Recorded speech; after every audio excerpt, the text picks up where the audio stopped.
Bonjour, bonjour et bon réveil à tous. Bienvenue dans votre magazine Bonjour d'Algérie en ce 1er avril. J'espère qu'il y aura beaucoup de farces et beaucoup de rires aujourd'hui.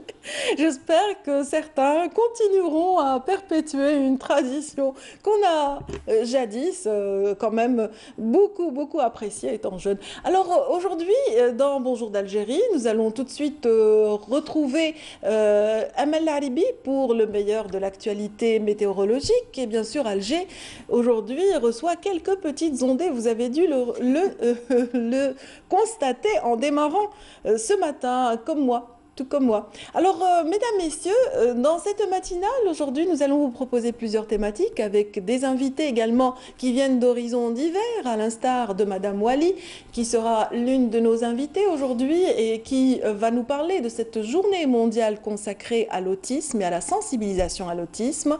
Donc, ce sera une des thématiques sélectionnées ce matin. Nous aurons aussi l'occasion de retrouver, le plaisir aussi, de retrouver une autre invitée, une autre dame. Il s'agit de la conteuse Assia Lafi, donc qui viendra nous parler de sa passion et également de son actualité. Dans notre matinale, nous aurons aussi un gros plan sur un événement très attendu par les agriculteurs. Il s'agit du marché du printemps. C'est aussi un événement qui s'adresse à tout le monde puisqu'il s'agit de mettre en relief et en valeur les produits du terroir. J'espère que vous en profiterez. Ça se passe à Zeralda au niveau de la ferme pédagogique de cette localité. Et puis nous aurons peut-être, j'espère du moins, si ce n'est justement quelques petits soucis de trafic. Donc nous aurons l'occasion de retrouver un autre invité pour parler d'une très belle exposition consacrée à l'imprimerie du Saint-Coran. Donc ça se passe et ça se déroule au niveau du Palais de la Culture. C'est l'essentiel un petit peu de cette matinale. Mesdames, Messieurs, j'espère que les thématiques vous iront. Et puis tout de suite, sans plus tarder, j'invite Amel Laribi à me rejoindre pour la météo.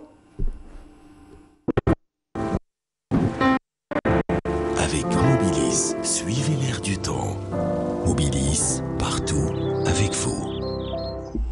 Bonjour Amel. Bonjour Adia. Le jingle toussé. Ça c'est un petit peu rafraîchi, pas assez pour qu'on tousse, mais bon. Oui, je disais tout à l'heure quelques petits ondées. J'avais envie de changer un peu de vocabulaire pour ne pas parler Et en plus c'est bien dit. C'est bien dit. Voilà. Voilà, donc on a constaté quand même des petites pluies. Exactement. Des petites pluies très fines. Et ce sera toute la journée comme ça. Toute la journée? Oui. Alors donnez-nous les détails pour les autres régions, s'il vous plaît, également. Merci Aladia. Bonjour à tous et bon réveil. Eh bien pour aujourd'hui, le ciel se montrera le plus souvent nuageux sur pratiquement l'ensemble des régions nord, d'ouest en est, avec quelques pluies durant la journée sur les régions de l'ouest, le centre et l'est du pays. Mais à l'est, on aura quelques averses de pluie, mais sur les régions côtières et intérieures de l'extrême est.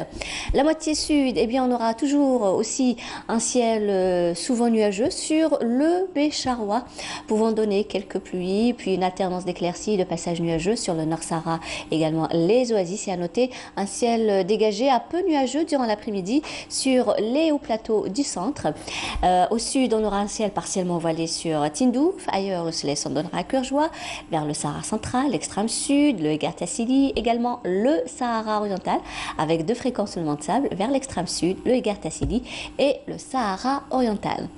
Les températures, quant à elles vont baisser par rapport à hier et Météo Algérie a prévu un minimum de 14 degrés du côté de Batna, 16 à Sétif, 15 à Djelfa, 16 degrés à Al-Bayad, Annaba, 19 à Alger, Tlemcen, 18 degrés Tizi Ouzou et Mascara, 20 degrés à Oran, au sud 19 du côté de Béchar, 21 à Gardaïa, 22 Biskra, 28 degrés à Tindouf, 31 Ilizi, Tamanrasset, Janet, 27 à Insalah et enfin 40 degrés le maximum Bodj Bedi Mokhtar et Ngzem.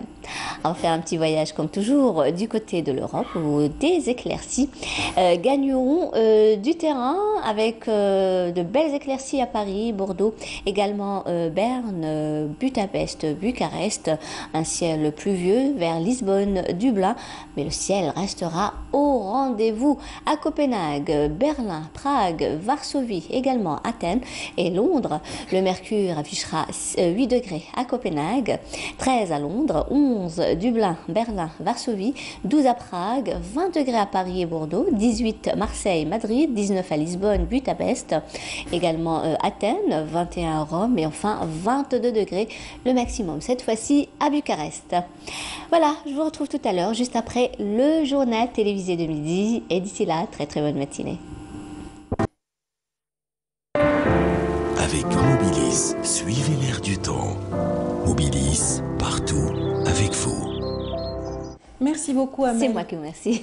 On va aller vers le sud tout de suite, un petit voyage là où il fait chaud. Oui. On va s'éloigner un petit peu de cette fraîcheur Exact. pour retrouver la troupe El Ferda. J'espère que vous appréciez. J'adore, oui, j'adore. Voilà, moi aussi. Donc c'est une troupe qui évolue du côté de Béchar et c'est vraiment un genre musical de cette région de Béchar, de la Saoura, de manière générale. Et donc tout de suite, ils vont nous interpréter Ya'alem fi Samim. À tout de suite.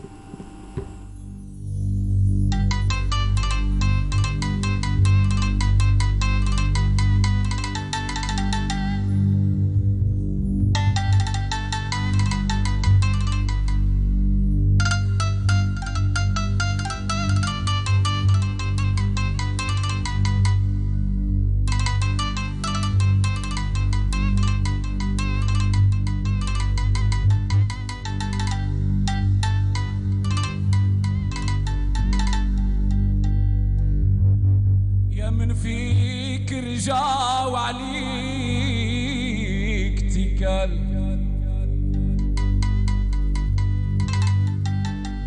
يا من فيك رجع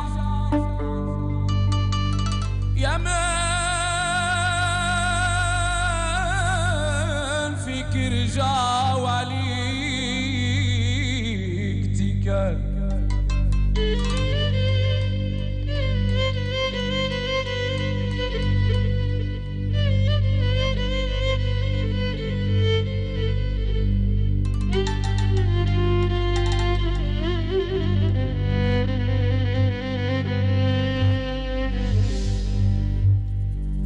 تولجني اليد من لا يردالي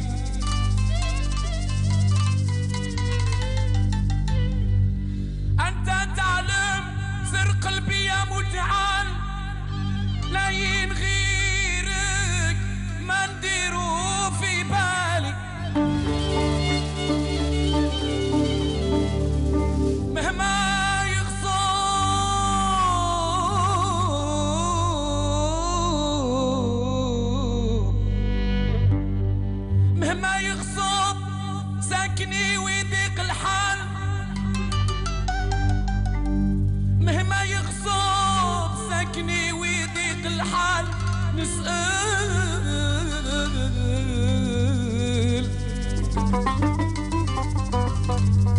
نسأل ولا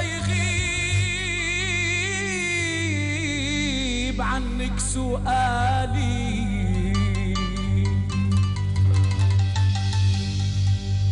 يا العالم ما في صميم جود عليا برضاك نرتحم حرمة تاج الكرم وزواجه بالتميم واهله وعمامه يا العالم ما في الصميم جود عليا برضاك نرتحم حرمة تاج الكرم وزواجه بالتميم واهله وعمامه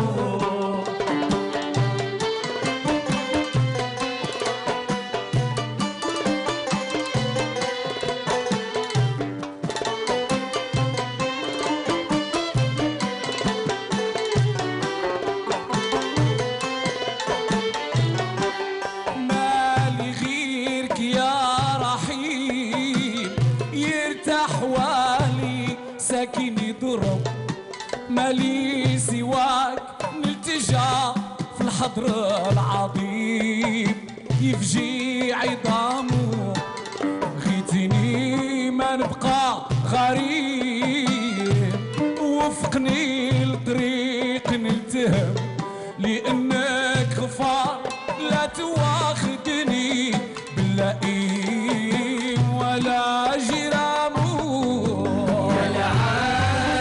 في الصميم جود عليا برضاك نرتحم حرمك تجي الكرم والزواج وبالتميم أهل وعنابو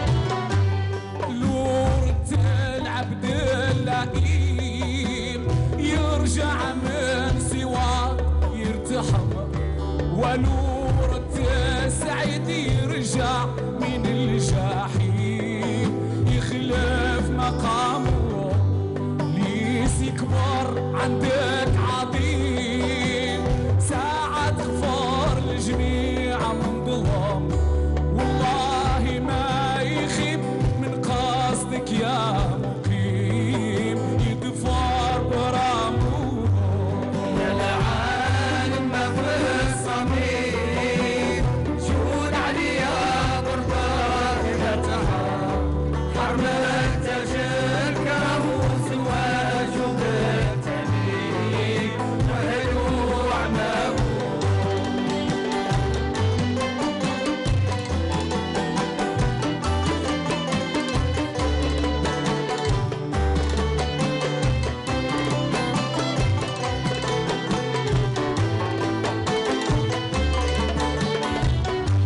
جور مقصورة النعيم كل خليلة في الباس تفتخم وكواب السلسبيل والسلس جيم سجيم بالمسك ختامو داك ظني بلا تخميم يا رويلات قناط من الهم حرمت نعمل جليل واسعة لا تهيم قولي أمو راه اسمي واسمع بالميم والبورة والكاف محترم إمام المرسلين يسألك من الجحيم ساعات ظلمو يا العالم ما في الصميم جود عليا برضاك نرتحم حرمك تجي الكرم والزواج وبالتميم وأهل وعنابو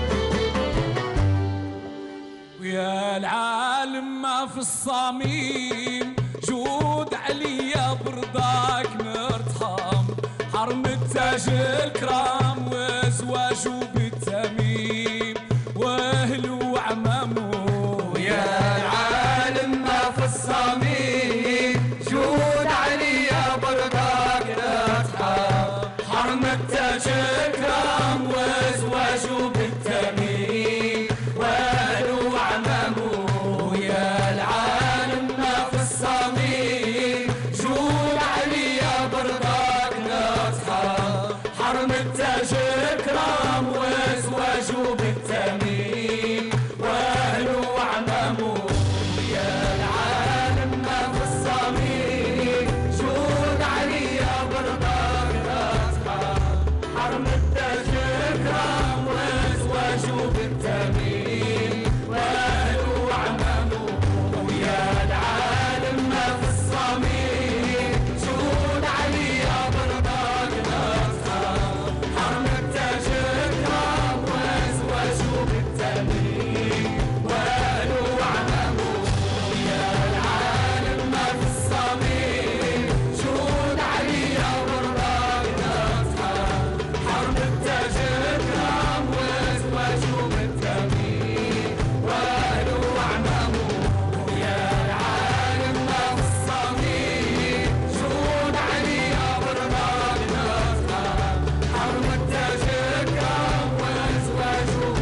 Et donc notre première invitée, mesdames, messieurs, est déjà sur le plateau. Bienvenue à Asia Lafi. Bonjour. Bienvenue à vous. Et voilà, je rappelle aux téléspectateurs qui ne vous connaissent pas que vous êtes conteuse. Oui, je suis conteuse et je préfère conter aux enfants parce que les enfants m'écoutent beaucoup plus. Même les adultes, mais les enfants, ils sont vraiment dans un autre monde quand je commence à raconter. Mais on dit qu'il y a un enfant en chacun de nous quand même. Oui, même parce que je sais une chose, que quand il y a des parents qui viennent avec leurs enfants, et vous savez, je les vois. Oh ben oui, quand je les vois. Alors, quand je termine, ils me disent, vous savez, on était dans l'histoire. Complètement. C'est ça le conte. Non, mais j'ai déjà vu ça lors d'un événement du côté d'Oran. Donc, il y avait justement un atelier de contes avec Monsieur Mahi, que vous connaissez certainement. Oui, je connais.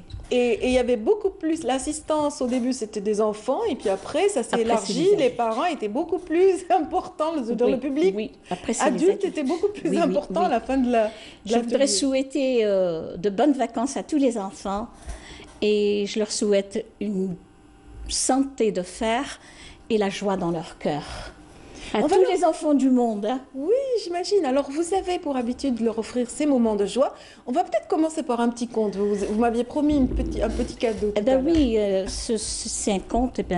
Ce conte-là, c'est la confiance, l'eau et le feu. Très bien. Donc, يقولوا كان يا مكان ما يحلى الكلام إلا بالصلاة على النبي عليه السلام. صلى الله عليه وسلم. حاجتكم لو كان انتم أنا ما جيتكم. يحكوا ناس زمان على النار والماء والنية. كانوا صحاب وحباب عايشين كيف واحد النهار قالت لهم لو كان نبعدوا شوية منا ونروحوا نحوسوا. انطق الماء قال لها وين نروحوا؟ النية قالت لهم نروحوا للغابة. في الغابة كاين السجور وكاين الهواء نقي. راحوا لحقوا لطرف الغابة. قالت لهم دوكاتيك النار كنا نتبحروا كيفاش نتصابوا بيناتنا. انتقل الماء قال لها انا الماء وين كاين الرطوبه تصيبوني تما. وانت لا النار انا وانت تشوفوا الدخان عرفوا بلي راني تم. لا النيه وانت كيفاش نصيبوك. هنا النيه منوى. النيه نهار تروح عمرها ما ترجع. ومول النيه لا مربح يسلك على خير. هذه هي الحكايه. D'où le dicton, d'où l'adage populaire. Ah oui, chaque conte a son dicton. Oui, c'est vrai. Parce que le conte, avant, quand je m'asseyais avec ma grand-mère et elle nous racontait tous ces contes-là, il y avait toujours la morale était synthétisée par un petit proverbe. Il y a d'autres. Parce que l'Algérie est riche dans ce domaine. Moi, je me rappelle quand j'ai commencé à cuisiner, quand je laissais beaucoup de sauce, ma grand-mère, là, elle me disait non, le مرزاقة المرأة المراقة مرزاقة. Et je ne comprenais pas, et elle me racontait toute une histoire, tout un conte pour comprendre cet adage populaire. Exactement, voilà, c'est ça. D'ailleurs, nos grands-mères qui n'ont jamais été à l'école, elles n'ont jamais eu de diplôme. C'est des femmes qui ont donné, qui ont élevé des enfants bien instruits avec des diplômes. Leurs enfants ont tous été à la fac. Ils ont tous été, la majorité ont su comment gérer leur vie. Grâce aux dictons, grâce aux poésies aussi, attention. C'est la sagesse populaire, bien sûr, qui a guidé leur pas. Mais bien sûr, d'ailleurs, comme les femmes de la Casbah, elles se sont inventées un jeu qu'on appelle le Bokala, parce que pourquoi elles ont inventé ça? C'est parce que elles se retrouvaient seules. Les anciens étaient des marins et qui partaient des mois et des mois. Comme les femmes restaient toutes seules, alors elles se réunissaient dans leur douirette et elles inventaient des dictons, elles inventaient des phrases elles passaient leur temps comme ça et non pas à se disputer. Absolument, c'était un bon passe-temps. En tout cas, au-delà du passe-temps, vous en avez fait vraiment votre métier, votre Oui. passion, vraiment, vous vivez au quotidien avec le conte et vous exercez donc dans ce domaine depuis une vingtaine d'années déjà. Oui, C'est la- oui, parce que j'ai fait j'ai fait les villages de Kabylie, et que ce soit de la grande Kabylie ou de la petite. J'ai fait l'Iran fête dès le début, et derrière moi j'ai fait Lire en fait, pour ceux qui ne connaissent pas, c'est vraiment c'est l'événement Qira'a qui est Fertifel. pour encourager la lecture. Voilà. Et avant, c'était à l'époque, on le faisait pendant les grandes vacances. Et là, je le faisais à la maison du millénaire avec les enfants de la Casbah. Et parce que les wilayas différaient. Ils avaient des dates pas comme enfin ces temps-ci. Et donc en Kabylie, c'était beaucoup plus pendant les vacances d'hiver. Vers le sud, c'était pendant le printemps. Mais maintenant, ils le font tous en même temps pendant les vacances de printemps. Il y a un très bel événement justement en Kabylie, donc les dans le racontars. village des racontars. Je ne sais pas ce que vous en pensez. Si, les racontars, j'ai de bons souvenirs parce qu'on avait commencé les premiers temps, j'étais avec eux pendant 7 ans. Chaque année, on changeait de village et c'était vraiment merveilleux. Et je passe le bonjour à toute l'équipe. De Hassan Metref à Jorus, à toute l'équipe avec qui j'avais vraiment travaillé. La nuit du conte, c'était quelque chose de merveilleux. Oui. La nuit du conte, c'est quelque chose de merveilleux et vous avez aussi offert beaucoup de bonheur à vos différents publics en étant membre de l'association Malek d'Alger, c'est-à-dire que Cité des à l'époque, la Cité des Anges, on allait à l'hôpital Maillot avec les enfants malades. C'était tous les 15 jours.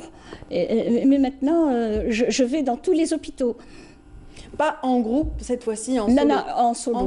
J'y vais toute seule. Un petit peu de votre temps à ces personnes malades. J'y vais toute seule et là, à midi, je dois être à Parnay avec les enfants malades. Très bien. Et il n'y aura pas rien que moi, il y aura une chef qui va donner aux enfants un peu de bonheur en leur apprenant à faire des cakes.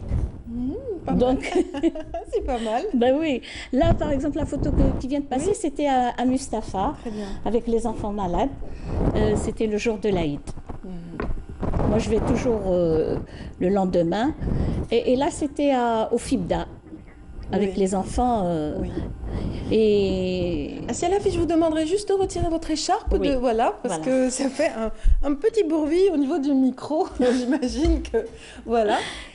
Et donc, vous étiez avec eux.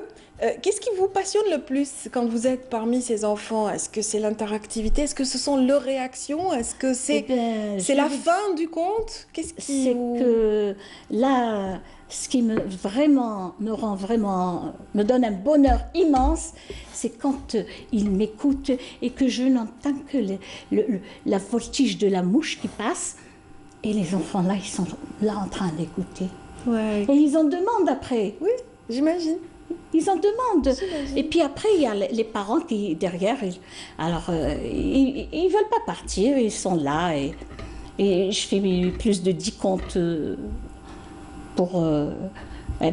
franchement, des fois... Chez Razad, elle est restée quand même minuit. Oui. Non, parce que c'était tous les jours, pendant le FIBDA, c'est tous les jours. Oui. C'était tous les jours que je racontais.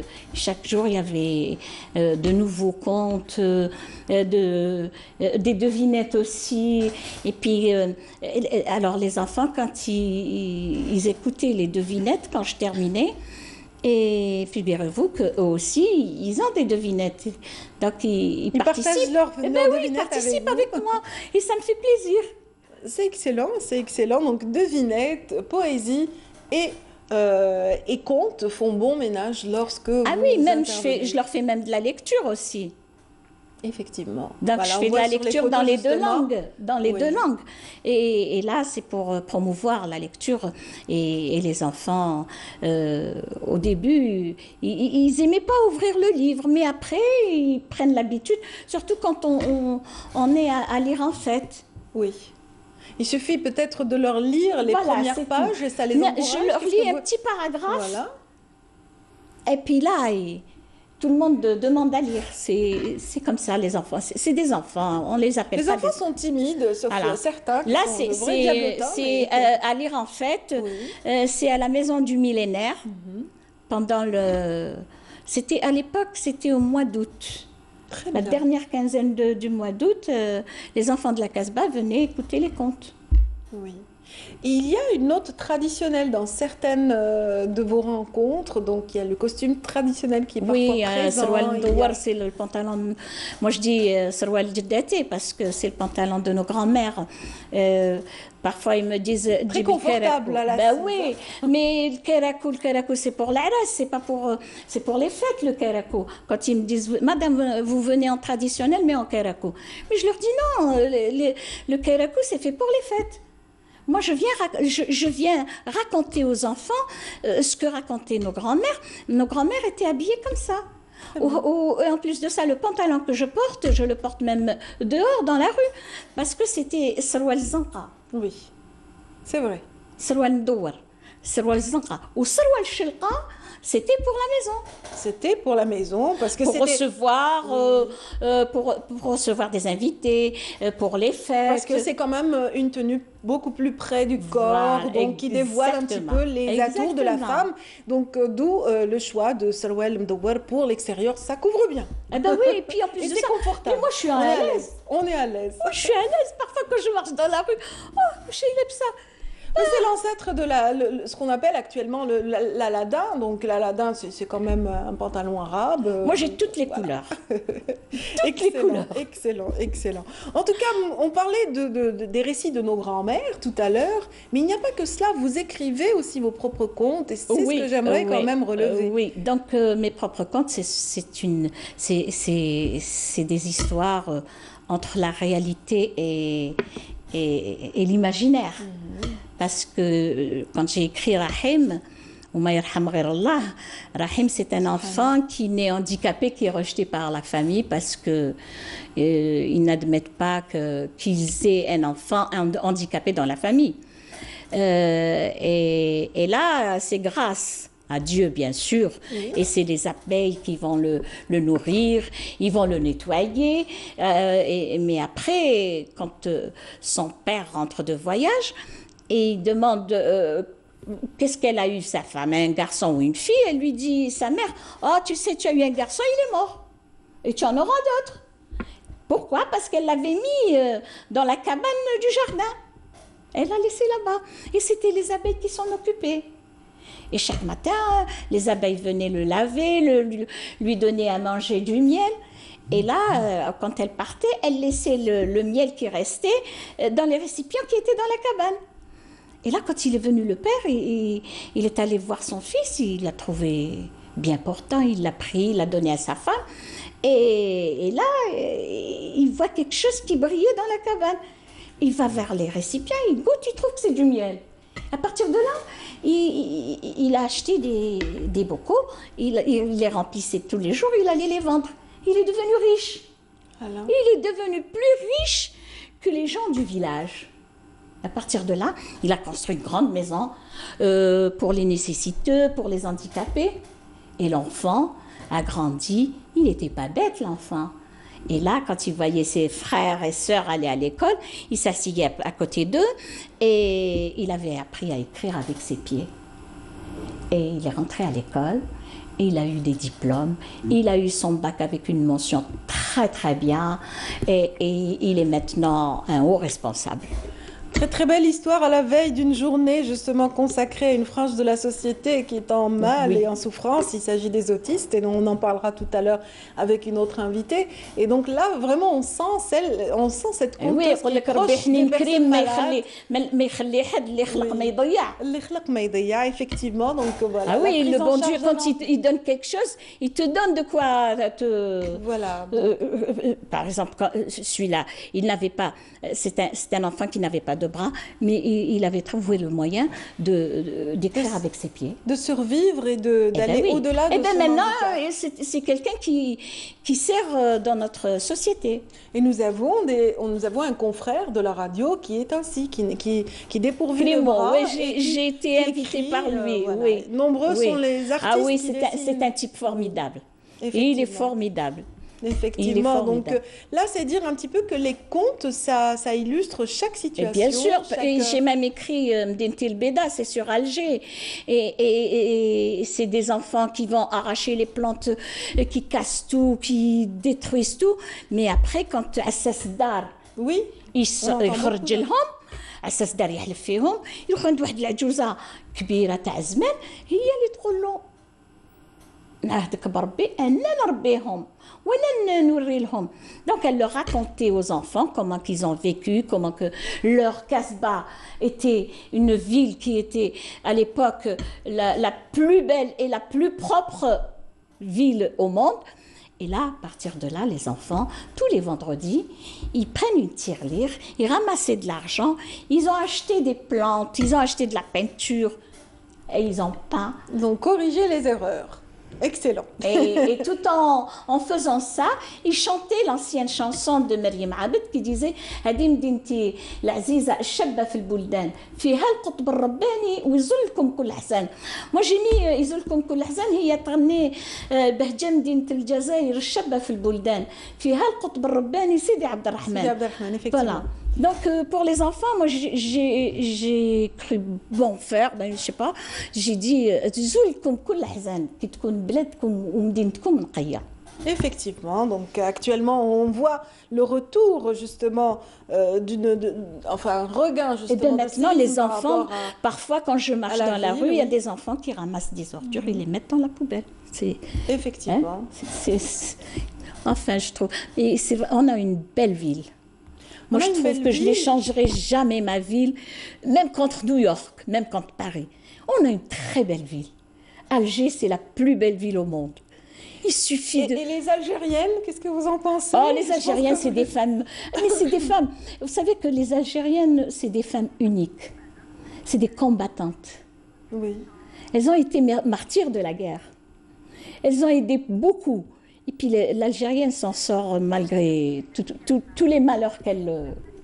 Et vous leur avez rendu hommage récemment lors de la célébration de la journée de exactement, j'avais écrit quelque peu, je sais pas moi, ce que je ressentais, je l'ai écrit, à la fille qu'on a chérie, à la mère qui nous a portés, à la grand-mère qui nous a bercés de ses belles paroles, à la sœur qui a grandi avec nous, à l'ami qui a gardé nos secrets, à la femme au foyer, à l'enseignante qui nous a appris à lire, à la couturière qui nous a habillés, à toutes les femmes dans ce monde ingrat, à toutes les femmes, courage. Je souhaite une vie pleine de bonheur, sans peine, sans malheur, et la joie dans tous les cœurs, une santé de fer. Oui. Merci beaucoup au nom de toutes les femmes. C'est la fille, donc il vous arrive d'être ambassadrice de votre pays en qualité de conteuse. Vous vous déplacez beaucoup à l'intérieur du pays, vous le disiez tout à l'heure, mais aussi à l'étranger. Oui, j'ai fait la Tunisie, il m'avait appelé pour les enfants de Tunisie. Donc j'avais fait avec les enfants de la colonie de vacances à Sousse. Et puis j'avais fait à Hammamet avec les familles. Donc c'était les enfants et leurs parents. Et là, comme une famille m'avait dit, on ne pensait pas que les Algériens avaient... Je dis que l'Algérie est très riche dans ce domaine. Oui, bien sûr. Les on est très riches. Sont très nombreux. Nos grands-mères n'ont pas été à l'école, mais elles nous ont donné une bonne éducation, avec de bonnes paroles. Oui. Franchement. Oui, certainement. Donc c'est bien, les anthropologues commencent à s'intéresser à cet héritage, il commence à y avoir quand même Moi, collecte de tous ces j'aimerais contes. bien les enregistrer, parce que j'ai fait quelques enregistrements, mais ça ne me suffit pas parce que j'aimerais bien les enregistrer. J'aimerais bien avoir une petite émission et transmettre tout ça. Oui. On vous le souhaite, hein, c'est tout le mal qu'on vous souhaite, en tout cas si elle a fille. J'espère qu'on vous retrouvera très prochainement sur un Inch'Allah, plateau avec Inch'Allah. une émission et des bambins autour. Ah bah oui, je souhaite une santé de fer à tous les enfants qui souffrent dans les hôpitaux. Oui. Et je passe le bonjour à ma fille qui est loin de moi, à Sarah, elle est à Nîmes. Donc, à mes petits-enfants qui m'adorent. Ouais, j'imagine, tous Ah les oui. enfants, ils sont nombreux les Ah oui, enfants hein, à parler. quand ils Vraiment. viennent, ils ne dorment pas sans conte et sans devinette. J'imagine. Donc, tous les enfants du monde, et je leur souhaite la réussite dans cette vie, parce que c'est pas facile. Et enfin, c'est tout. Mais grâce aux rêves que vous offrez à ces enfants, ils vont peut-être avoir justement de quoi nourrir leur imaginaire. Eh ben oui, parce qu'il y a Prochainement, des vous enfants. allez être le 5 du mois prochain. Oui, donc je pense que à vous avez une Clerval, activité. à Clerval. Clerval. Clerval, et puis il y aura les enfants de la Casbah. Juste après. Oui, alors il y aura les enfants de la Casbah aussi. J'ai consacré 2 journées pour les enfants de la Casbah. Et puis, bien sûr, les hôpitaux, je ne peux pas m'en passer avec. Ils sont tellement. Il faut les voir comment, avec leur maladie, et ils vous écoutent. Et puis, à la fin, ils participent avec moi. Et c'est ce qui me. Je pense qu'il me donne des ailes. C'est ce qui me donne des ailes et c'est ce qui me réconforte parce que je me dis toujours qu'il y a toujours une relève parce qu'il y a des enfants qui écrivent aussi, attention. Oui. Il y a pas mal d'enfants qui écrivent des contes hein, Oui, j'imagine. et ils écrivent de la poésie. Moi, j'ai vu une fois à la Casbah une fille qui avait écrit Sha'al al-Malhoun sur la Casbah. Il fallait l'écouter. Oui. C'était vraiment quelque chose de merveilleux. Et vous qui êtes justement native et qui avez vécu à la Casbah, je suis née à la Casbah. Oui. Je suis née à la Casbah. J'ai quitté la Casbah à l'âge de 3 ans et j'ai grandi à la rue Michelet, Didouche actuellement. Oui. À Didouche Mourad, c'est là-bas que j'ai grandi jusqu'à mon mariage. Et si je ne vais pas là-bas, à la Casbah, je descends à Bebjdid. Et je prends les ruelles, ruelle par ruelle. Je vais dans la maison où je suis née et je descends. Et ça me. C'est un pèlerinage récurrent. Je le fais une fois par semaine. Une fois par semaine. Oui, je le fais une fois par semaine. Je voulais juste faire le lien avec la chanson Chabi, donc les habitants de cette région, de ce quartier, ont été nourris par justement toutes ces belles poésies qui racontent aussi à leur manière. J'ai grandi avec le Chabi, avec mes parents, avec mon père, avec Amr Lachab, Amr Zahi, le Hajj Mohamed Al-Anqa, Ahmed Serri, tout ça, c'était la musique quotidienne chez moi. C'était Fadila Dziria, Mriem Fkay, Mriem Abed. Donc c'était tout ça. Et puis après, le soir, mon père mettait Aznavour. Un autre répertoire. Oui, oui, c'était ça. C'était ça mon enfance. Et là, ce qui m'a vraiment poussée à écrire, c'était vraiment les écrits de Nadia Gendouz, la yarhamaha. On était voisines et comme c'était une amie qui a vécu avec mes parents aussi à la Casbah, donc c'était une amie d'enfance à mon père. Et par hasard, on habitait le même bâtiment à Messonnier. Et là, parfois, elle m'appelait, elle me donnait, j'avais 10 ans, 12 ans, elle me donnait ses écrits. Elle faisait de ses poésies. D'ailleurs, j'ai quelques-unes, et je passe le bonjour à sa fille Amel. Et c'est ce qui m'a vraiment incité à ça vous a nourri un petit peu. Oui, à aimer aussi la lecture parce que j'adore lire. Et j'adorais aussi Assia Djebar. Très bien. Des références quand même par rapport à la alors, Mouloud Feraoun, c'était mon idole parce que dans mon livre de lecture, L'ami fidèle, Et il y avait Le Fils du pauvre. Le Fils du pauvre, donc un classique de la littérature algérienne. Eh ben oui. Oui, l'expression française incontournable, je dirais. Mais en tout cas, Assia Lafi, c'est un plaisir. On pourrait rester des heures comme ça à vous écouter, Merci. à écouter aussi De vos toutes les récits. façons, Donc, je souhaite, Inch'Allah, la réussite à tous nos enfants, une bonne santé, surtout la santé, parce que quand on voit des enfants malades, ça fait mal au cœur. oui, et justement, en parlant d'enfance, en parlant de santé, le sport aussi, la santé passe par le sport, mesdames, messieurs, et donc les enfants et la pratique du sport vont faire l'objet un petit peu du reportage qui va suivre. Il s'agit donc d'un reportage réalisé par Lilia Ben Nasser dans une petite école d'arts martiaux. Voyons un petit peu la dextérité de ces maîtres et aussi l'interactivité qu'ils ont avec ces petits bambins. Encore une fois, merci Assia Lafi. C'est moi qui vous remercie Restez pour avec nous. l'accueil. Franchement, ça m'a vraiment fait plaisir. Et puis, ça me fait plaisir d'être entourée d'enfants. Voilà, tout de suite, reportage avec Lilia Ben Nasser.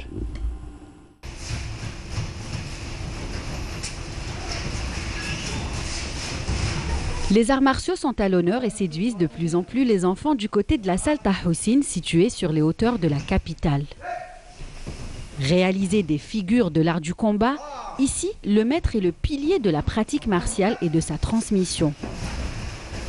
السبور هذايا سي ان فن قتالي ارماسيون تراديسيونال فيتناميان اسمو تيونام فاتشيا لوريجين تاعو من الفيتنام فوندي بار لو ماتر غران ماتر انترناسيونال تريونغ فان باو والفونداتور تاعها هنا في الجزائر سي بالعيدي رؤوف المتحدث تاعنا 2016 كي دخلتو لهنايا كي عطاني لاغريمون جي في درت ستاج تاعو تماك ابري 2017 عاود طلعت لفيتنام زدت درت اون فورماسيون تماك على هذا السبور هذا.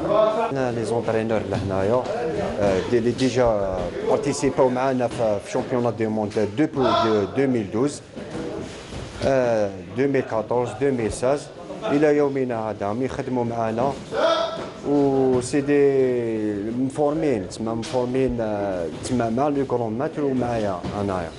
J'ai eu l'occasion de me déplacer au Vietnam à Dalat avec le maître Beledi Raoult. J'ai pu participer à 20 jours d'entraînement là-bas. C'est vraiment un gars, waouh. D'ailleurs, il y a un point qui est vraiment marqué, c'est sa bibliothèque.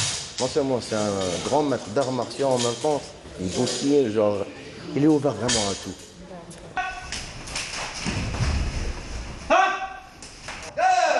Les enfants apprennent des notions fondamentales de la discipline tout en se distrayant. Chaque geste peut être expliqué par une histoire, un moyen ludique pour découvrir cet art martial et le pratiquer. J'aime beaucoup. Malgré qu'on est on est difficile, on est très sérieux, on leur apprend des choses. La chose la plus importante, c'est bien qu'on apprend la discipline. Comment se comporter, comment il faut être avec, même avec leurs parents. Alors on a un double rôle, on peut dire qu'on a un double rôle. كنت athlète ومن بعد مع الاكسبيريونس وليت انترينور مع جاب بالعيدي الماتخ بالعيدي رؤوف جاب الديسيبلين دخلنا معاه رحنا بارتيسيبينا جبناها من فيتنام رحنا بارتيسيبينا اوطون شامبيون دو موند جبنا لا ديسيبلين هذه تيولان فاجيه جبناها اونطرينينا تماك تعلمنا بها وجبناها هنايا فتحنا لي صال. هو نحبو بزاف باسكو فيه شيوخ يعلمو مليح ونحبهم ونجو الاثنين والاربعاء والجمعة والسبت فيه ضربة درنا كومبا سبور اسمو تيولون فاجية وحنا نخدمو مليح ونروحو واش يعلموكم في هذا السبور؟ يعلمونا لي تكنيك لي طاو ونروحو الرحلات نديرو مسابقات ونربحو. فيه فنون قتاليه باش ندافعوا على روحتنا برا والشيوخ الله يبارك يعلمونا ويديروا لنا كلش وخصنا والو ان شاء الله يتوسع السبور هذا في الجزائر. Les arts martiaux font partie des disciplines sportives qui, à travers le corps, sont également bénéfiques pour l'esprit.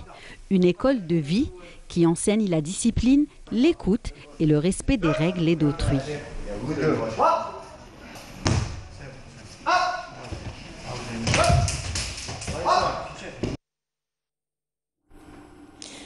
Merci Alilia Ben Nasser. Et puis l'école de vie, justement, il en est question aussi à travers les activités et aussi le dévouement d'une association, l'association ANA, dont la présidente est parmi nous ce matin. Il s'agit de Leila Wali. Bienvenue. Bonjour. Vous merci. allez bien? Alhamdulillah. Alhamdulillah. Alhamdulillah. On parle, là, on vient voir des enfants donc, en plein essor, en pleine activité physique, donc qui se dépensent. Et j'imagine que votre rêve, c'est de voir autant d'enfants autistes dans ces salles de sport, n'est-ce pas? Tout à fait, madame. Vous avez vraiment marqué le point par rapport à mon sentiment quand je regardais. Et il y a des enfants, nous avons des enfants aussi qui sont intégrés, notamment dans la commune d'Alger-Centre, où toutes les infrastructures nous ont été ouvertes pour faire participer les enfants. Nous avons des enfants qui sont intégrés dans les clubs sportifs, des associations, mais aussi nous avons beaucoup d'enfants qui n'ont pas ce privilège. Oui, vous êtes avec nous ce matin, Madame Wali, à l'occasion de la journée mondiale de sensibilisation à l'autisme, parce que votre association, justement, se préoccupe de l'avenir et aussi du présent des enfants et des adultes également atteints de cette pathologie qu'on appelle l'autisme, ce trouble neurologique. Oui. Tout à fait, oui. Notre préoccupation majeure, c'est que nos enfants, adultes, adolescents ou enfants soient-ils, soient intégrés dans la société. En fait, cette année, nous voulons dire à tout le monde, apprenez à nous accepter parce que le plus important n'est pas notre problème ou notre trouble ou le fait qu'on soit ordinaire, extraordinaire ou extraterrestre. Le plus important, c'est qu'on apprenne à nous laisser vivre, à accepter notre différence pour nous laisser vivre dans la société, être un membre de la société, un membre à part entière de la société. Très bien. Malgré les efforts consentis depuis pas mal d'années donc par cette association que vous dirigez, il reste encore vraiment beaucoup de réflexes à abolir, je dirais, de la part de la société, notamment dans les milieux scolaires. Dans les milieux scolaires, c'est difficile. C'est vrai que les enfants sont terribles hein, parfois.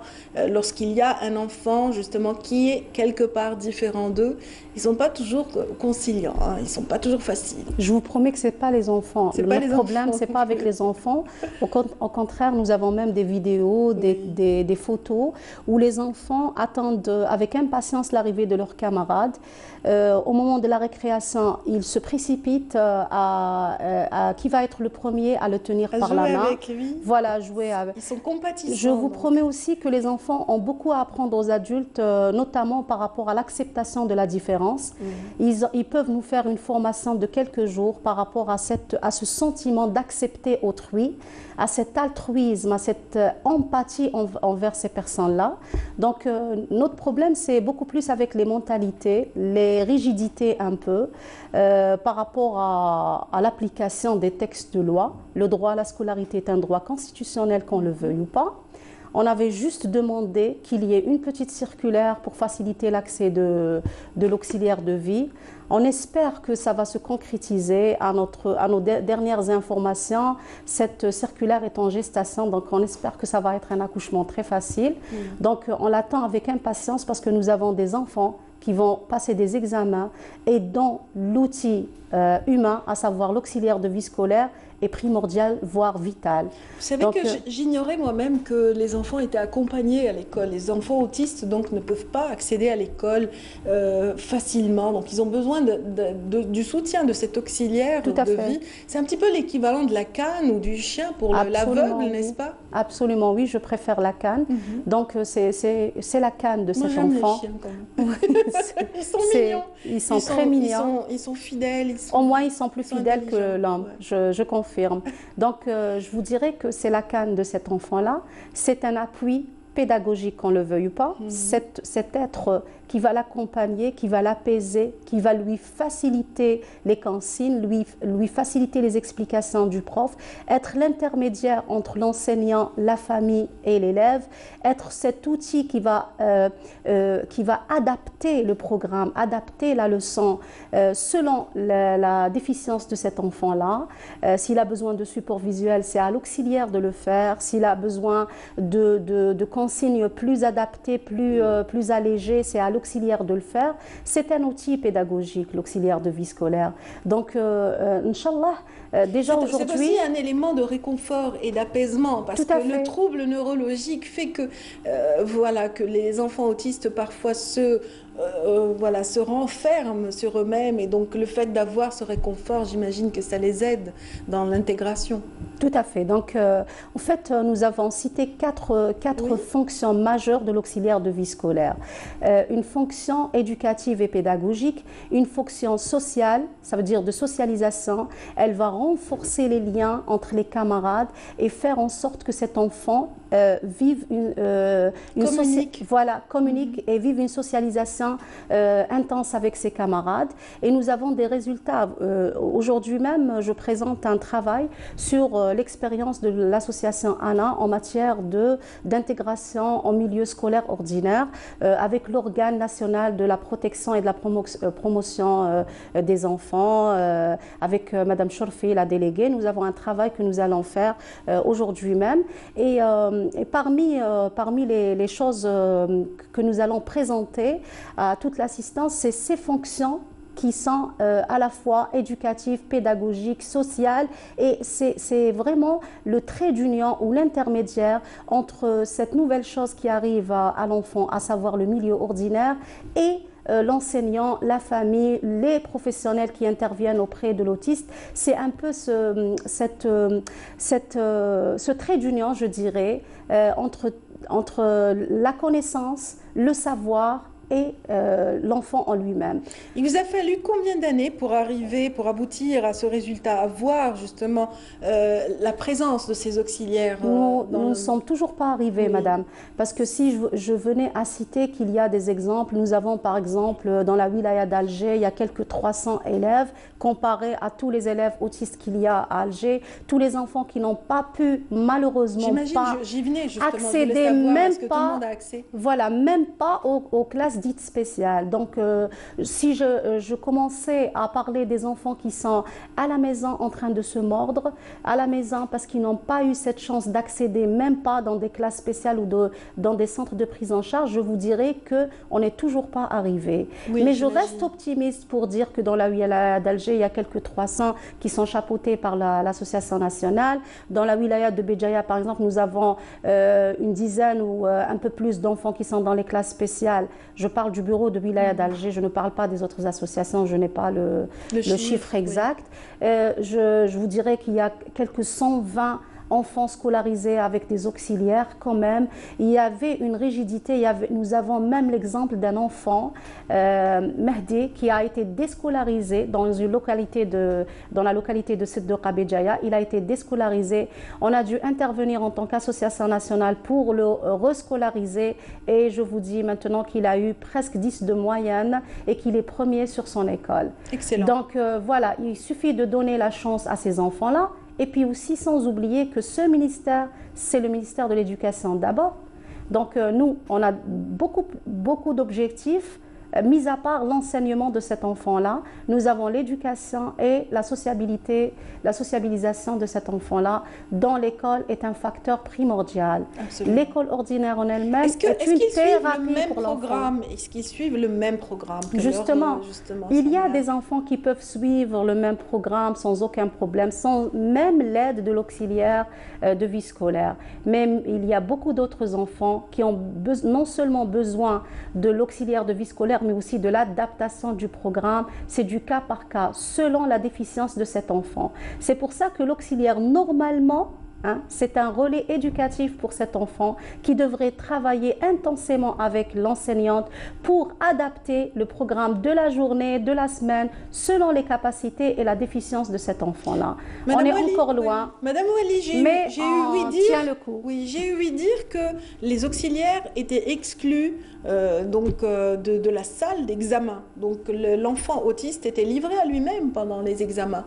Voilà, c'est une erreur majeure que nous avons exposée lors de notre rencontre avec la ministre de l'Éducation, je dirais l'ex-ministre de l'Éducation depuis hier, Madame Ben Rabrek. Oui, c'est vrai qu'il y a eu un remaniement depuis hier. Tout à fait. Donc on avait le 17 février dernier, on avait expliqué, nous avions tenu une réunion de 2h20 il faut dire qu'elle nous a écoutés, qu'elle ne nous a pas interrompus, on lui a expliqué ce qu'on voulait exactement et il y a eu des instructions pour une prise en charge très rapide, en urgence, de ce problème-là.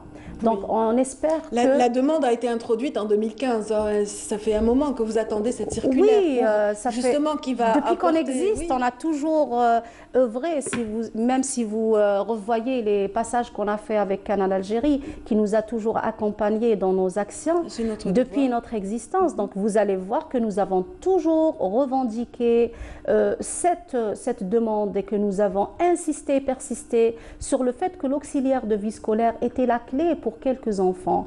Et toujours, sans jamais oublier les enfants qui n'ont pas ce privilège d'être à l'école ordinaire, à savoir de leur fournir tant de centres, d'espaces thérapeutiques dans lesquels ils peuvent émerger et dans lesquels ils peuvent nous ébahir à travers leurs résultats.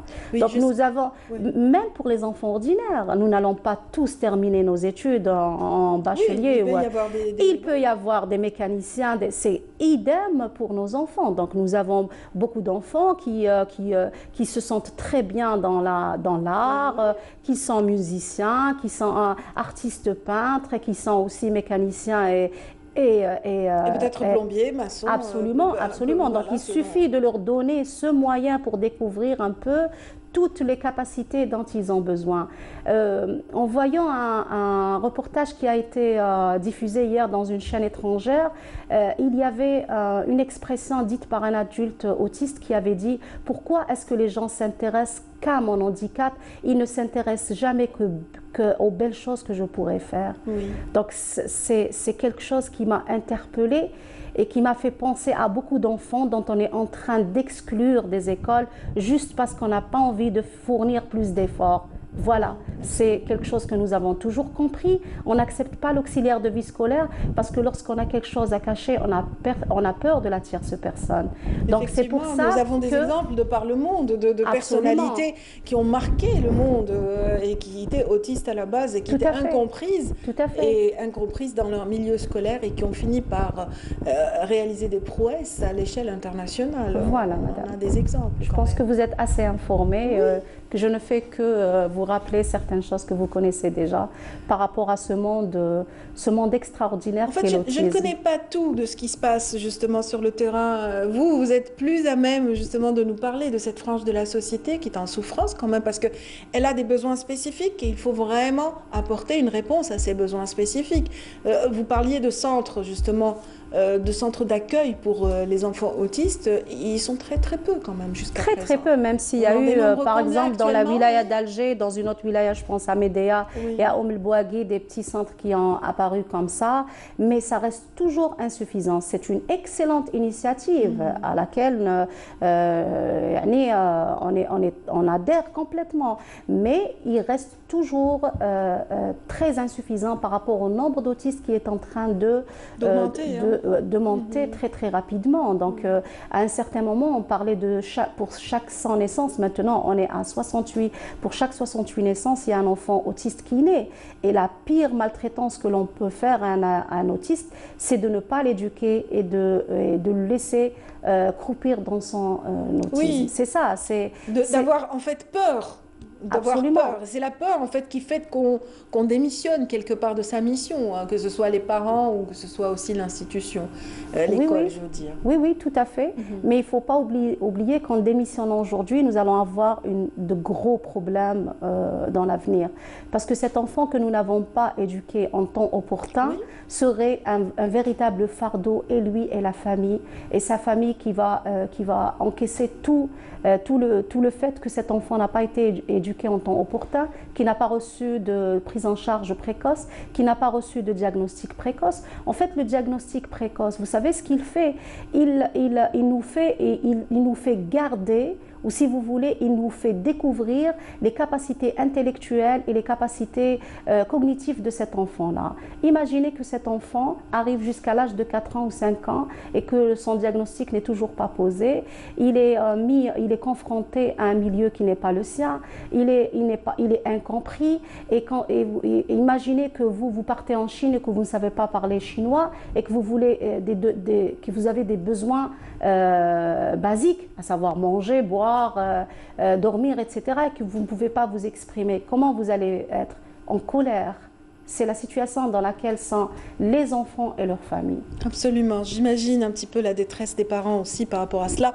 Et ces enfants donc autistes aujourd'hui ont besoin de toute l'attention possible de par les médias, et d'où la nécessité aussi de fédérer les efforts pendant la journée mondiale de sensibilisation à l'autisme qui sera donc la journée du 2 avril comme chaque année. Donc, et là, vous allez intensifier, j'imagine, les efforts. Vous avez prévu aussi des activités à cet effet? Oui, nous avons toujours fait en sorte de sensibiliser, informer, former à longueur de l'année.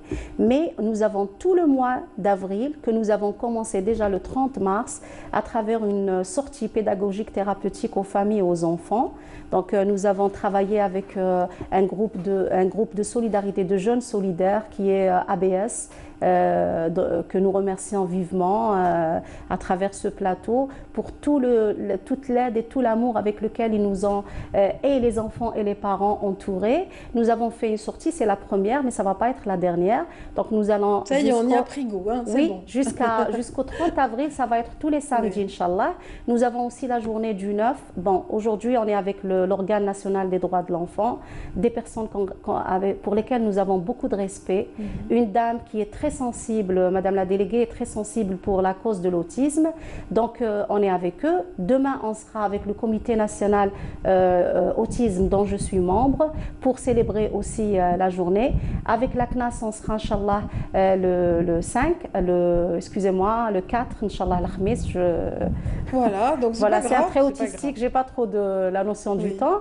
Et le 9, Inch'Allah, ça va être une fête pour tous les enfants autistes au niveau de la mairie d'Alger Centre. C'est la mairie d'Alger Centre qui prend l'initiative de faire la fête pour les enfants, d'honorer quelques enfants qui ont prouvé des résultats, je dirais, de très bons résultats par rapport à leur scolarité. Nous avons aussi des champions en sport, nous avons aussi des enfants qui font très bien l'équitation, etc.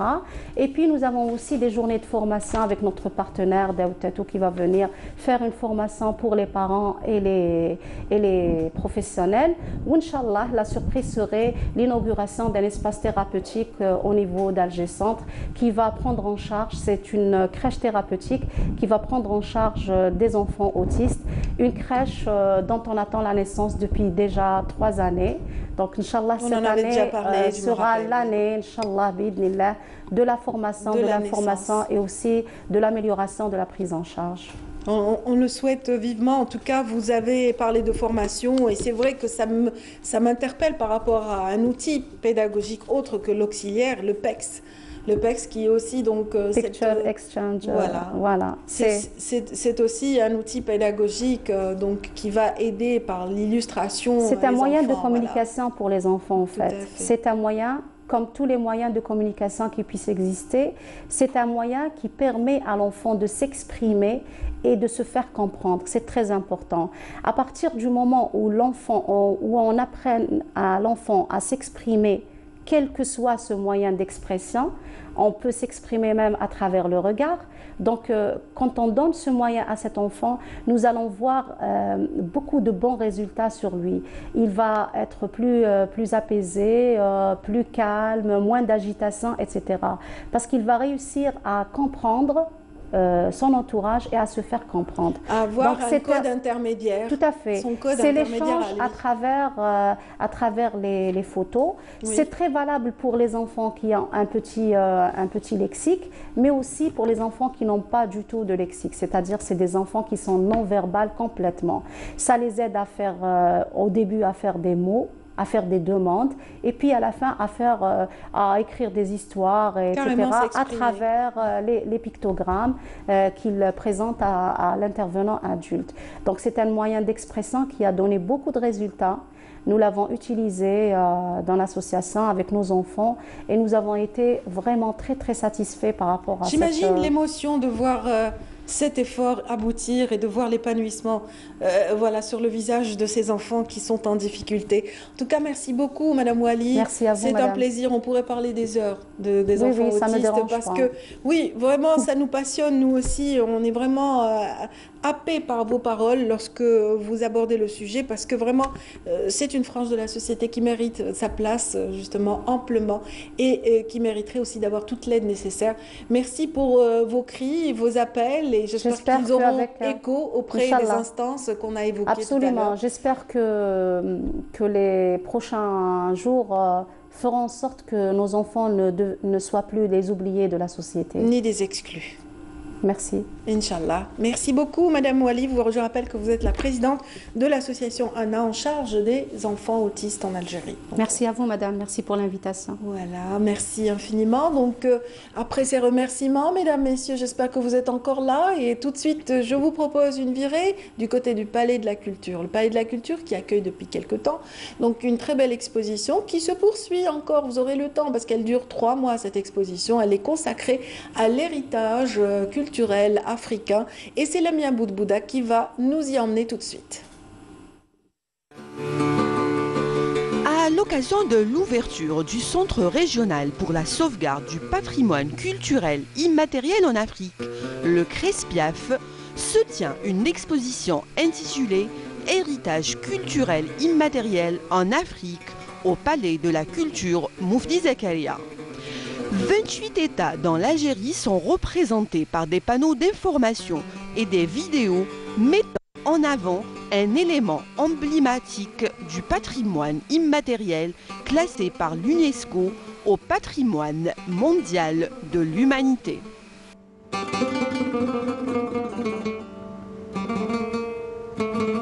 Le CRESPIAF, le centre régional à Alger pour la sauvegarde du patrimoine culturel immatériel en Afrique, qui vient d'être créé sous l'égide de l'UNESCO, qui est basé à Alger, mais qui va s'occuper de tout le patrimoine immatériel en Afrique et qui va donc servir les objectifs stratégiques de l'UNESCO en faveur de la Convention. C'est ce CRESPIAF-là qui organise cette exposition, c'est son premier acte d'existence. Le patrimoine immatériel algérien est représenté par tous les éléments classés à l'UNESCO. Les Hellil du Gourara, le costume nuptial de Tlemcen, l'Imzad, le Rakb de Sidi Cheikh, la fête de la Sbiba de Janet et le Sboua de Timimoun, ainsi que les mesureurs d'eau du Touet.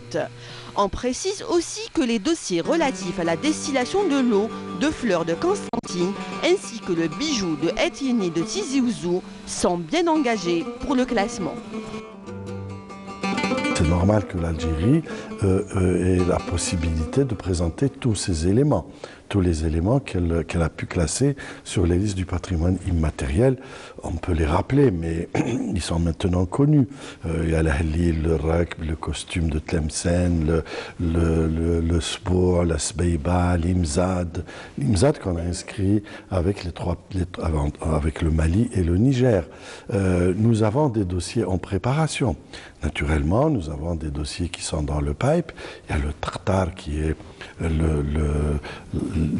distillation de l'Ouard à Constantine et dans un certain nombre de nos cités, de nos anciennes cités. Nous avons le bijou des Atiani, le bijou en argent émaillé. Nous avons comme dossier relatif au chant populaire au pluriel. Nous avons le raï, nous avons la chouir, nous avons le aïeï, nous avons le sraoui et nous avons également un dossier commun international que nous présentons avec nos frères du Maghreb, les pays du Maghreb, Maroc, Tunisie, Mauritanie, en espérant que la Libye puisse nous rejoindre bientôt, c'est celui relatif au couscous. Donc voilà le travail qui se fait. Le couscous, c'est un mets qui est très très ancien, qui nous vient peut-être de la préhistoire, qui en tout cas était présent dans l'Antiquité. et qui représente quoi, le couscous? Le couscous, il représente l'invention de la cuisson à la vapeur. Le visiteur de cette belle exposition aura pris connaissance des héritages culturels africains relevant des différents domaines du patrimoine immatériel et qui se déclinent en tradition et expression orale, art du spectacle, pratiques sociales, rituels, événements festifs, savoir et savoir-faire. En ce moment-là, nous sommes en face de la partie Zambie, de la Zambie. Alors nous avons le masque Makishi. Vous avez des photos, vous avez du texte dans les 3 langues, vous avez du texte en français, en anglais et en arabe, et chaque pays est représenté donc par des panneaux photographiques qui sont de très très beaux panneaux de grande dimension qui montrent l'élément dans son intimité. Vous avez également 3 salles de projection où vous pouvez voir, il y a 400 minutes de films, il y a 40 films documentaires de 10 minutes chacun.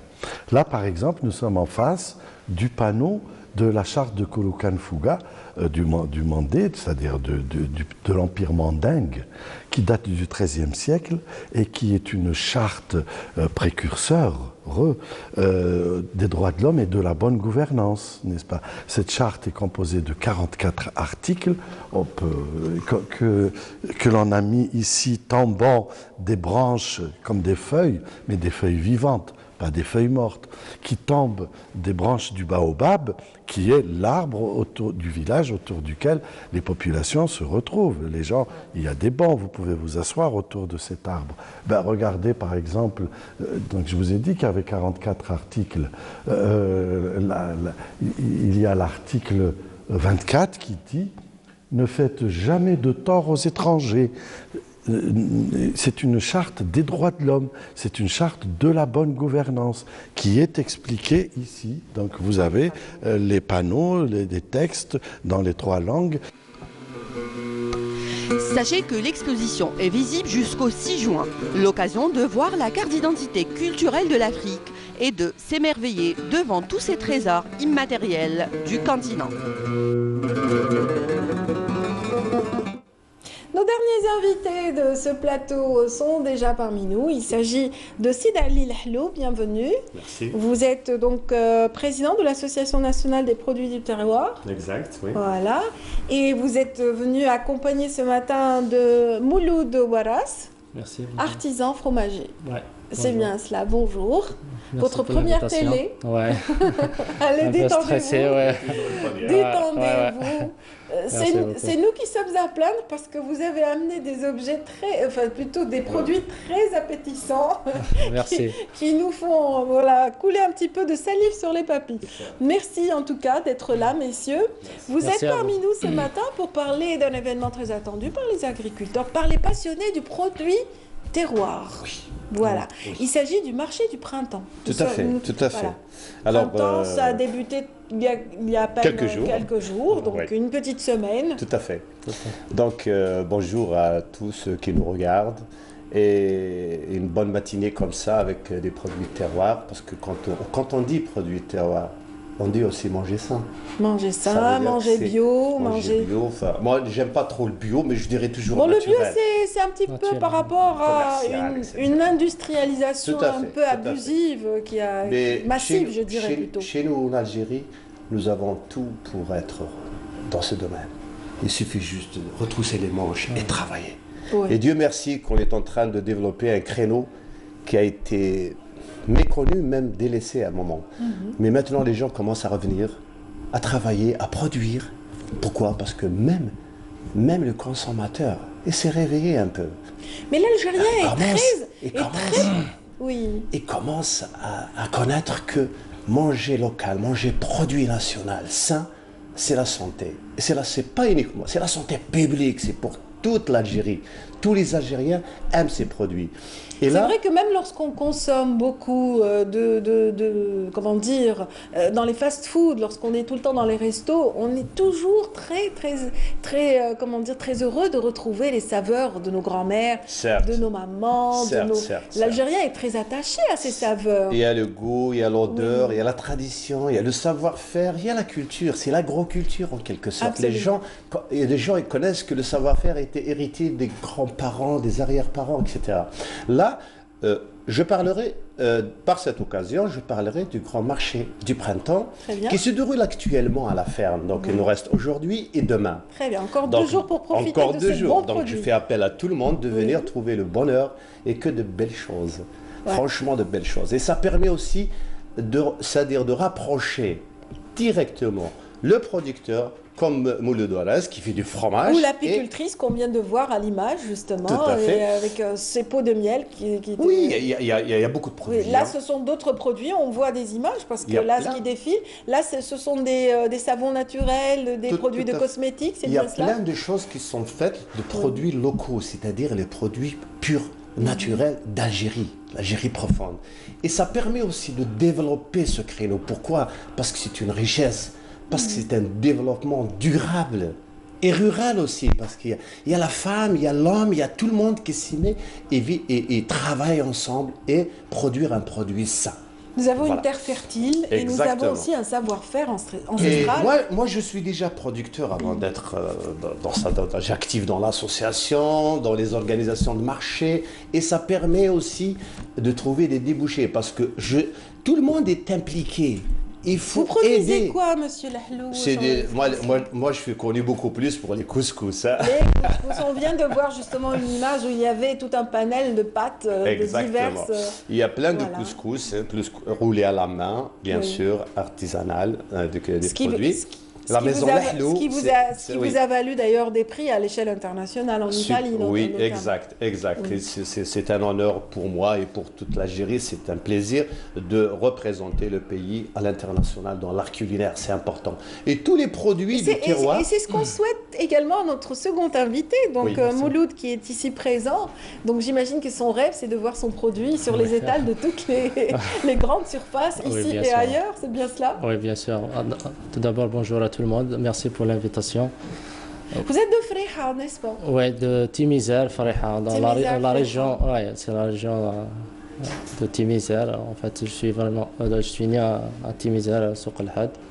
C'est une région verdoyante, c'est une région où subsiste encore un savoir-faire dans le domaine fermier. Oui, c'est une région plus d'élevage. En fait, on produit beaucoup de lait, beaucoup de lait. Oui, exactement. En statistique, l'année dernière, on arrive à produire jusqu'à 4 millions de litres, de litres par an. Donc, d'ailleurs, collecter à produire. D'ailleurs, il y a une fête de lait à un des villages de la région qui s'appelle Imeloussen. Très bien. Donc, ici pour celui-là, je me fais plaisir de faire la... Très bien. Donc, il y a une fête annuelle qui est consacrée au lait et à ses dérivés.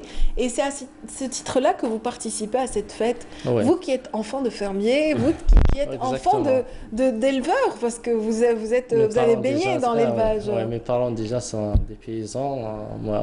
Moi personnellement, j'ai passé, avant d'être fromager, j'ai été un éleveur. Très bien. D'accord, avant d'être... j'ai passé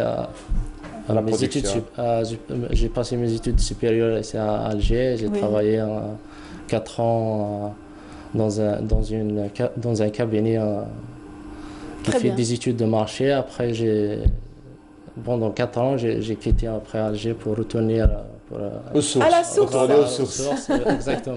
Un retour aux sources qui vous a... Pour créer la fabrique de fromage. Très bien. Vous êtes content? Oui, je suis content parce que je fais ce que j'aime. C'est pour ça que j'essaye de faire mon savoir dans des paniers de tous les Algériens, j'espère. On l'espère, on espère tous goûter à ce fromage. Un fromage que vous réalisez avec une technique particulière, on peut en parler peut-être?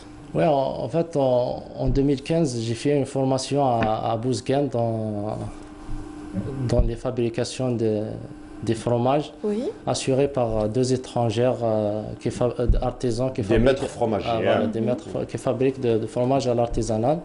Donc là, j'ai rencontré un frère qui s'appelle Hossein Talbi.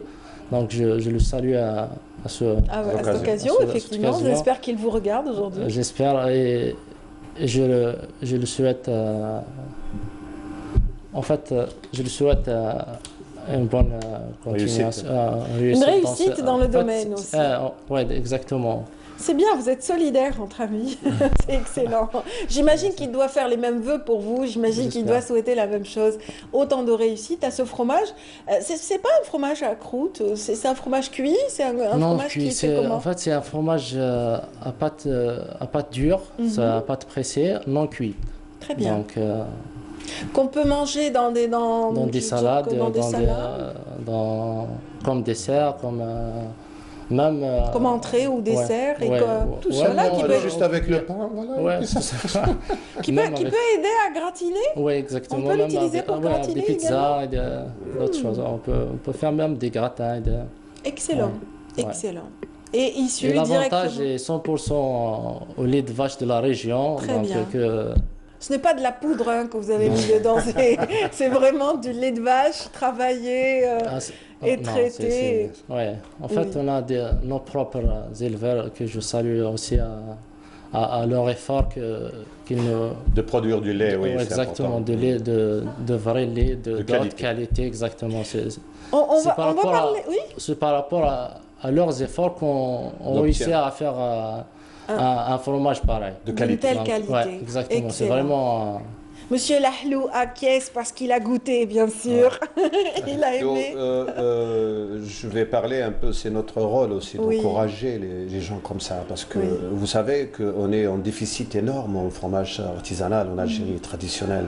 On a l'intention même de former beaucoup de maîtres fromagers qui vont travailler à travers le pays. Parce que vraiment, on en manque énormément. Et la demande est importante. Vous ne pouvez pas imaginer hier à la ferme les gens qui venaient de partout pour s'acquérir quelques boîtes, quelques grammes, quelques trucs de fromage. Et puis il n'y en a pas assez. Il faut que les gens produisent. Lui, par exemple, avec son expérience maintenant, il peut former d'autres personnes qui vont travailler aussi. Parce qu'il ne faut pas que ça s'arrête là. Il y a de la demande et nous avons besoin de produire. Et c'est une chaîne de valeur qui va se développer. En tout cas, il y a un producteur qui s'est lancé, qui s'est jeté un petit peu à l'eau, je dirais même. Il se trouve, je pense, à l'est du pays. Et il a carrément ouvert un espace de restauration exclusivement consacré au fromage. Exact, oui. Toutes les catégories, tout le panel. Je crois qu'il y a Boussaada aussi là. Je ne sais pas, mais en tout cas, c'est à l'est. Mais je ne me rappelle plus de la région. Mais en tout cas, ça connaît énormément d'engouement. Les personnes en raffolent. Oui. Il faudrait beaucoup d'initiatives, beaucoup d'actions. Les gens doivent travailler. C'est-à-dire, il y a l'opportunité, il y a le marché qui est vierge, et les gens, c'est-à-dire, la demande est liée. Donc, pourquoi pas? C'est pour ça que nous, quand on réunit les gens à la ferme, dans un marché, à la ferme pédagogique, je salue la famille Chaïb qui est à la tête de la ferme, et elle travaille aussi pour développer toute cette filiale, dans toute la pédagogie, tous les producteurs, le monde agricole. Le monde agricole. Donc là, je parlerai du fromage. Regardez un peu, le fromage par exemple, il faut venir sur place pour voir. Hier, on avait fait des dégustations, on a même fait préparer cuire du pain artisanal, le pain de campagne, avec celui-là, avec nos farines de blé et d'orge, et dégusté avec le fromage du terroir, le fromage de la Kabylie, le fromage des montagnes. Il a l'air bon quand même, ce Regardez pain. Le pain, c'est comme ça. C'est des gens qui recherchent. Maintenant, les gens évitent. Moi, je le dis, ils évitent la farine blanche. Il faut y aller à l'origine. Qualité de farine. De toute façon, c'est conseillé. Ce type de farine est meilleur que la farine blanche pour la santé. C'est connu, les diététiciens le disent. Exactement. Donc les gens maintenant, moi je suis très heureux de voir le consommateur algérien à connaître le produit et commence à demander, à exiger aussi. la qualité, à exiger le terroir algérien. Exactement. Et ça, je reviendrai, comme j'ai dit tout à l'heure, à la santé, c'est la santé publique, c'est la santé de tous. Et le développement actuel qui se fait, c'est parce qu'on a besoin de développer ce créneau. Les produits de terroir, tout le monde doit s'y mettre. Parce que c'est une production nationale, ça crée de la richesse, ça crée un développement, une économie pour tous les Algériens. Une économie, c'est important tout ça. Ça crée de l'emploi, ça crée énormément de... Exactement. C'est tous les maillons de la chaîne qui vont adhérer, c'est-à-dire au process, à la commercialisation, à l'emballage, etc. Il y a plein de choses qui vont, même les experts, et pourquoi pas exporter. Et c'est ça le plus important, c'est aller vers les marchés internationaux et se faire connaître. Ne serait-ce que les riverains, ne serait-ce que l'Afrique, un marché qui est de plus en plus intéressant pour les produits algériens. Donc, ne serait-ce qu'à ce niveau-là, parce que c'est vrai que la concurrence serait rude quand même de l'autre côté de la rive de la Méditerranée. Mais sinon, Monsieur Lahlou, on va peut-être finir par rappeler justement l'endroit où se trouve ce marché. Donc, le marché se trouve à la ferme pédagogique de Zeralda, donc juste après Zeralda, sur l'autoroute. La dernière pompe à essence, on rentre à droite, c'est à la plage Khaloufi 1. Oui, c'est juste à côté entre Azur Plage et Palm Beach. Non, un peu plus loin. À la sortie carrément de Zeralda. Il y a une ferme. C'est facile à trouver. Vous mettez sur Google Maps et vous êtes arrivé. C'est une grande ferme, de toute façon, elle est visible. Elle est visible. Et puis, on y trouve tous les produits. Et puis, il n'y a pas que le marché. La ferme, elle est ouverte toute l'année, tous les jours. Jusqu'à mercredi Jusqu'à demain. Jusqu'à demain. Donc il reste aujourd'hui et demain. Et je dis, j'espère qu'ils seront nombreux à en profiter. Profitez-en, venez vite, venez s'acquérir des belles choses. On y trouve du bon miel, on va répéter un petit peu ce qu'on y trouve. Du bon miel, j'imagine des huiles. Des huiles, des dattes, du miel, des figues sèches, des olives, du fromage, du pain, des couscous et plein de choses, plein de belles choses. Et surtout, une ambiance très très conviviale pour partager tout ça. C'est les vacances aussi, les enfants. Absolument. Super. Merci beaucoup, Monsieur Lahlou. Donc, Monsieur Ali Lahlou, vous êtes donc président de l'Association nationale des produits du terroir et également membre de la ferme pédagogique. Et Sidi Ali Lahlou va certainement se joindre au peloton bientôt et il va avoir de la visibilité lors de ce marché. Puis j'espère qu'il continuera d'exercer ce métier de fromager. Donc, vous êtes Mouloud Waras, artisan fromager issu de Freha. Très bien. C'est à moi Merci infiniment, messieurs, et merci à tous ceux qui nous ont suivis ce matin. Passez une excellente journée. On se retrouvera demain à partir de 8h en matinée. Au revoir. Au revoir.